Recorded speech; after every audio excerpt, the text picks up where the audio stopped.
ईमानदारी की दुकान। बेटा, ईमानदारी की दुकान में आप सभी दुकानदार थे और सभी खरीदार भी।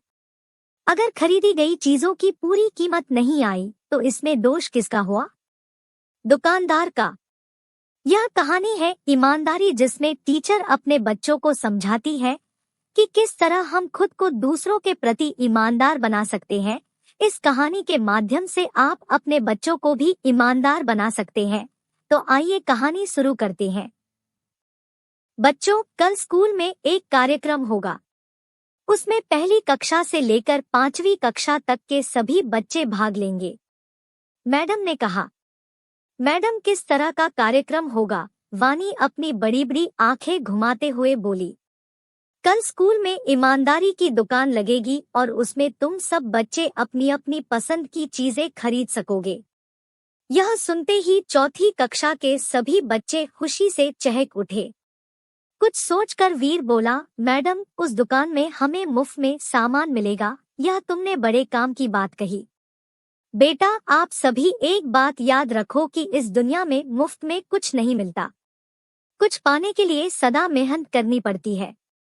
जो लोग बिना मेहनत के कुछ पाने की इच्छा रखते हैं, वे जीवन में कामयाब नहीं होते। आयुषी बोली, मैडम, पर पृथ्वी पर जल, वायु तो हमें मुफ्त में मिलते हैं ना? बच्चों, जल और वायु भी मुफ्त में नहीं मिलते। ये तो अत्यंत अनमोल है। भी तुम्हें इनकी कीमत नहीं देनी पड़ती, इसलिए लगता है कि ये मुफ्त में मिलते हैं।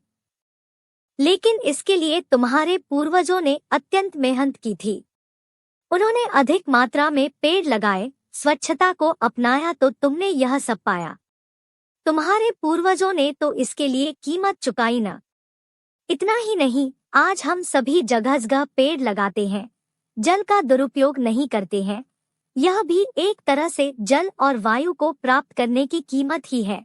तभी हितैषी बोली, मैडम, मैं अपने जन्मदिन पर अपने माता पिता के साथ अपनी आयु जितने पेड़ लगाती हूँ। इस बार मेरा 8वां जन्मदिन था तो मैंने 8 पेड़ लगाए। शाबाश! सभी बच्चों को ऐसा करना चाहिए, तभी तो हम उचित मात्रा में जल और वायु प्राप्त करेंगे। तपस बोला, मैडम, ईमानदारी की दुकान की बात तो बीच में ही रह गई। आपने बताया नहीं कि क्या हमें उस दुकान से सामान लेने के लिए घर से पैसे लाने होंगे। हाँ बच्चों, आप सब अपने माता पिता से अपनी पॉकेट मनी ला सकते हैं। पर हाँ, आप में से कोई भी बच्चा मम्मी पापा से रुपयों की जिद या अधिक रुपयों की मांग नहीं करेगा। वे जो देंगे आप चुपचाप ले लेंगे। आपकी डायरी में मैंने इस बारे में नोट भी चिपका दिया है। सभी बच्चे बेसब्री से कल होने का इंतजार करने लगे। आखिर ईमानदारी की दुकान कैसी होती है, किसी भी बच्चे ने इस बारे में नहीं सुना था। अगले दिन जब सभी बच्चे स्कूल पहुंचे तो देखा कि चॉकलेट, आइसक्रीम और खिलौनों की दुकानें लगी हुई थी। हर दुकान पर बस एक ही नाम लिखा हुआ था, ईमानदारी की दुकान।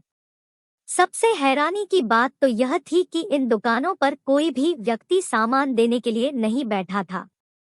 बस हर सामान की कीमत लिखी थी। बच्चों को अपनी पसंद का सामान उठाकर उस पर लिखी कीमत एक गुल्लक में डालनी थी। यह देखकर बच्चे आश्चर्य से एक दूसरे से बातें करते हुए बोले, ऐसा तो सिर्फ सपनों में होता है। जब हमें कोई देख ही नहीं रहा तो हम सामान की कीमत क्यों दें?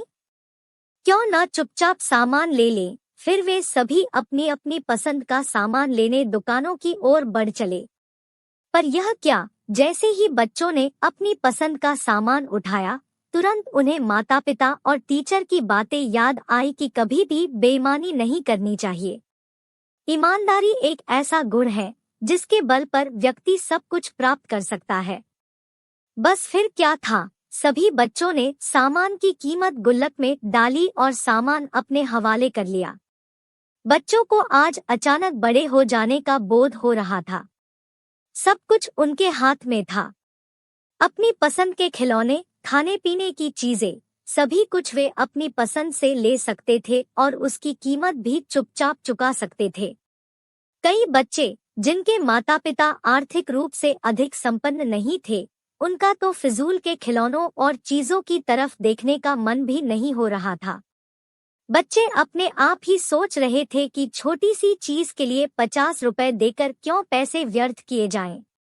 इनसे अधिक उपयोग की वस्तु आ सकती है। 2 घंटे तक ईमानदारी की दुकान चलती रही।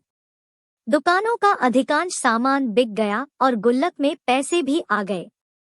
अब बात हुई कि क्या गुल्लक में सामान के पूरे पैसे आए हैं या कम। गिनकर देखा गया तो रुपए कम आए थे। इसका अर्थ था कि कुछ बच्चों ने सामान की कीमत या तो कम दी थी या दी ही नहीं थी। लेकिन इस बात का पता लगाना मुश्किल था कि किसने रुपए दिए और किसने नहीं या किसने कम दिए। यह देखकर प्रिंसिपल बोली, बेटा, ईमानदारी की दुकान में आप सभी दुकानदार थे और सभी खरीदार। अगर खरीदी गई चीजों की पूरी कीमत नहीं आई तो इसमें दोष किसका हुआ? दुकानदार का।